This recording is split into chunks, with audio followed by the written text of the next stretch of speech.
मेरा नाम फैसल है और मैं सिम्पटम स्काई की तरफ से पाकिस्तान का नुमाइंदा हूँ। सिम्पटम स्काई गैस्ट्रोफिजियल बीमारी के बारे में क्या कहते हैं आज हम बयान करेंगे। ये यहाँ सीने की हड्डी स्टम होगी। जलन का एहसास या इस हड्डी के पीछे दर्द को सीने की जलन कहा जाता है, जबकि ये सिर्फ एक हल्की सी झंझलाहट हो सकती है जिसका हम सबको कभी कभार सामना करना पड़ता है।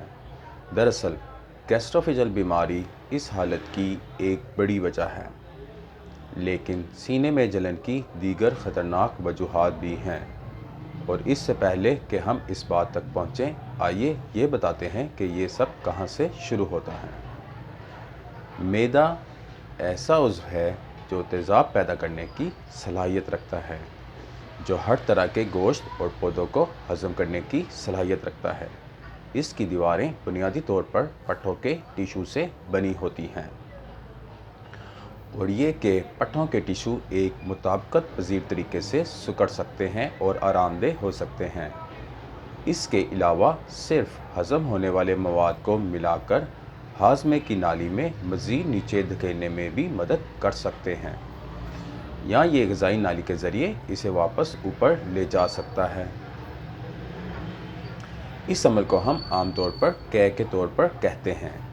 एसिड जिसके साथ ये मवाद मैदे में घुल मिल जाता है वो नामियाती टिश्यूज़ के लिए बहुत ज़्यादा जारहाना होता है। मैदे के ज़िंदा रहने और इस तेज़ाब को अपने अंदर रखने की बड़ी वजह यह है ये अपनी दीवारों की हिफाजत प्री एपिथेलियल तहफ़्फ़ुज़ के साथ करता है। ये प्री एपिथेलियल तहफ़्फ़ुज़ बाइकार्बोनेट बलगम से बना होता है और बाइकार्बोनेट बलगम के खलियात के ज़रिए छुपा हुआ pH ग्रेडियंट बनाता है, जो इब्तिला सेल को बरकरार रखता है गैर जानिबदार pH सतह पर। ज़्यादा आसान अल्फाज में ये मैदे के अंदर की सतह पर तेज़ाबियत को कम करने की सलाहियत रखते हैं। लेकिन इस उज़्व का क्या होगा यहाँ ग़िज़ाई नाली? ये उज़्व आमतौर पर इन तमाम तेज़ाब के सामने नहीं आता जो मैदे में होता है। ग़िज़ाई नाली और मैदे के संगम पर एक गोल उजला होता है जिसे निचले ग़िज़ाई नाली का स्फंक्टर कहा जाता है, और ये इस सुराख को बंद करने में मदद करता है और इस वजह से ये मैदे से तेज़ाब को ग़िज़ाई नाली में ऊपर जाने से रोकता है, क्योंकि इस स्फंक्टर की वजह से आप अपने बिस्तर पर लेट सकते हैं रात को और आप इस बात का यकीन कर सकते हैं कि तेज़ाब आपके पेट को नहीं छोड़ेगा और आपके गले या मुंह में ख़त्म नहीं होगा। लेकिन अगर ऐसा है, हकीकत में ऐसा कैसे होता है? और तेज़ाब पेट से निकल जाता है और आपकी ग़िज़ाई नाली में ख़त्म हो जाता है। आपको सीने में जलन का सामना हो सकता है, आपको अपने मुंह में तेज़ाबियत का ज़ायका भी महसूस हो सकता है, या खाने के टुकड़े जो आप खाते हैं बिल आखिर आपको पेट के हिस्से में दर्द भी महसूस हो सकता है, एपिगैस्ट्रिक दर्द। लेकिन इसकी वजह क्या है और इसके बारे में क्या किया जा सकता है? इससे पहले कि मैं इसकी वजाहत करूं, मुझे आपसे कुछ पूछना है। जो आप YouTube और दीगर वेबसाइट्स को देखते हैं वो सिर्फ हमारे वीडियो को फ़रोग़ देंगे, या अगर हमें बाकी हो जाए तो गैस्ट्रोफिजियल रिफ्लक्स बीमारी में मुब्तला दूसरे लोगों को हमारी वीडियो तजवीज़ करेंगे। पसंदीदगियों और सब्सक्रिप्शन का ये है कि इनके एल्गोरिदम कैसे काम करते हैं, और हमने देखा कि जिन वीडियोस को आमतौर पर काफ़ी पसंदीदगियाँ नहीं मिलती हैं वो सामीन को तजवीज़ नहीं की जाती हैं। लिहाजा आप इस वीडियो को पसंद करके या सब्सक्राइब करके दूसरे लोगों की मदद करें। लेकिन अब वापस सीने की जलन पर। मैंने बहुत ज़्यादा वजाहत की है कि मैदे का मवाद ग़िज़ाई नाली में दाखिल होने पर मैदे की गैस्ट्रोफिजियल रिफ्लक्स बीमारियां बुनियादी तौर पर तेज़ाबियत की वजह से होती हैं पेट के अंदर। लेकिन पैथोफिजियोलॉजी के बारे में क्या है और ये कैसे होता है? अगर पेट के बाहर निकलते वक्त यहाँ तंगी हो और खाना आसानी से मैदे से बाहर ना निकल सके तो इससे ग़िज़ाई नाली में रिफ्लक्स हो सकता है। लेकिन ये गैस्ट्रोफिजियल रिफ्लक्स बीमारी की वाहिद वजह नहीं है। हमल और मोटापा भी इसका सबब बन सकते हैं, लेकिन बुनियादी तौर पर ये निचले ग़िज़ाई नाली के स्फिंक्टर की कमी है जो गैस्ट्रोएसोफेजियल रिफ्लक्स की बीमारी का सबब बनती है।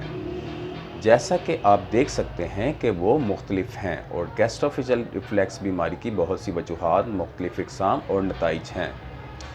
इस हालत में इसकी सही तरीके से तशख़ीस करना मुश्किल हो सकता है और सिर्फ एक क्लिनिकल टेस्ट करवाना काफ़ी नहीं है। वहाँ तिब्बी मुआयने और टेस्टों का एक सेट मौजूद है जो कि गैस्ट्रोफेजियल रिफ्लैक्स बीमारी दुरुस्त तशख़ीस करने के लिए कराना पड़ता है। ताहम खुशकिस्मती से अगर मरीज़ को मखसूस अलामात का सामना करना पड़ता है जो मैंने बयान किया है और कोई सुर्ख झंडे या इस जैसी कोई चीज़ नहीं है जो इस बात की निशानदेही कर सकती है कि कोई मुहलिक या कैंसर वाली हालत है, तो फिर भी इन तशख़ीस से पहले ही दवाइयों के साथ थेरेपी शुरू की जा सकती है। आम तौर पर हम प्रोटॉन पंप इनहिबिटर्स या H2 रिसेप्टर ब्लॉकर्स के साथ काम कर रहे हैं। एंटासिड के साथ भी प्रोटॉन पंप इनहिबिटर और H2 रिसेप्टर ब्लॉकर्स हैं।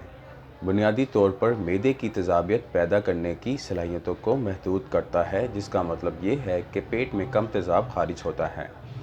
ताहम एंटासिड पहले से पैदा होने वाले तेज़ाब को बेअसर करने पर काम करती हैं। एक दूसरी किस्म इलाज के लिए सुकराल फैट कहलाने वाली दवाइयों को प्री एपिथेलियल तहफ़्फ़ुज़ में मैदे में प्रोटीन का पाबंद किया जाता है और इस तरह ये इस हिफाजती तह को तक़वियत देता है। लिहाजा आप देख सकते हैं कि जिस तरीक़ाकार के ज़रिए ये दवाएं मदद करती हैं वो दर हकीकत कुछ मुख्तलिफ है। इसलिए मरीज़ एक किस्म की दवाई ले रहा था और इससे कुछ फ़ायदा नहीं हुआ।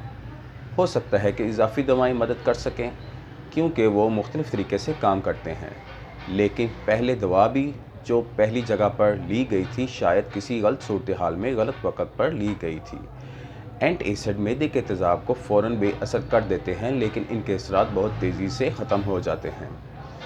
प्रोटॉन पंप रोकने वालों को कुछ देर की ज़रूरत होती है, लेकिन इनके असरात ज़्यादा मजबूत होते हैं और वह ज़्यादा देर तक रहते हैं। ताहम अगर दवाई सही तरीके से ली जाती है तो हमें इस पर गौर करना होगा कि ये कब और किस सूरत हाल में और किस मरकब में ली जाती है। इसलिए सिर्फ एक गोली लेने से गैस्ट्रोफेजियल रिफ्लैक्स बीमारी के इलाज में मदद नहीं मिल सकती है। मरीज़ को मज़ीद मायूसी और तकालीफ से बचने के लिए मैंने ख़ास तौर पर मरीज़ों के लिए बल्कि तरबियत याफ्ता मुआलजीन के लिए दो बड़े मसाइल की वजाहत की, और वो थे गैस्ट्रोफेजियल रिफ्लैक्स बीमारी की तशख़ीस और इलाज के मसाइल। आखिर में मैं तीसरे मसले की वजाहत करना चाहता हूँ और वो है सुर्ख झंडे।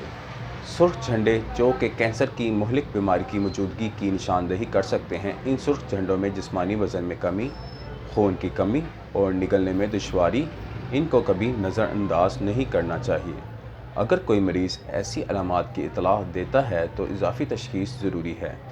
डॉक्टरों और मरीज़ों के लिए हमारे पास आपके लिए कुछ है। अगर आप डॉक्टर हैं और आप इस तरह की वीडियो बनाना चाहते हैं तो anatomsky.com पर जाएं।